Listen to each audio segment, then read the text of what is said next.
One scientific change that happened during the creation of the sculpture had to do with the ears.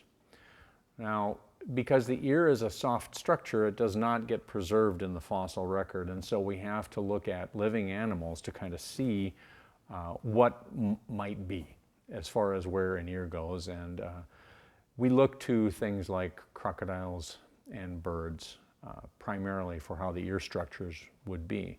Now, there is fossil evidence of where the ears were sort of placed, or where the ear canal was inside the skull can be seen, but when you get to the outside, you don't know.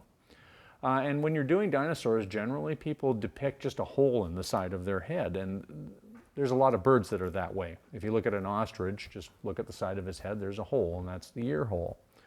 But I had a conversation while doing this, the good fortune to have a conversation with Dr. Robert Bacher, who is the head of paleontology for the Houston Museum of Natural History and a paleontological legend. And he and Peter Larson, my paleontological advisor, were talking about T-Rex ears, and I got to listen in.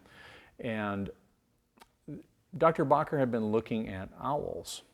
And owls have a structure on the outside of their skulls that allows them to sort of directionally hear, as it were. Owls have fantastic vision and directional hearing that helps them hone in on their prey. And Dr. Bacher was speculating that because a T-Rex actually had binocular vision, that it made sense that their hearing would also be that way.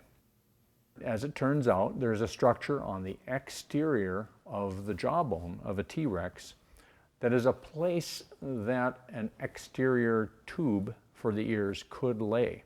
Anatomically, it's correct. It's speculative and it's fresh. Nobody's ever done this. So when the sculpture was almost complete, I had this wonderful conversation with Dr. Bacher and Peter Larson, and they said, hey, how about if we move the ears? So I did. It was done, and we had to kind of pull the sculpture apart a little bit, but we've moved the ears forward and styled the appearance of the outside of the ear to match that of an owl. Now, it all lines up, it all makes sense. There hasn't been a paper written on this yet, and so it's speculative, but it's really interesting, and nobody's done it before.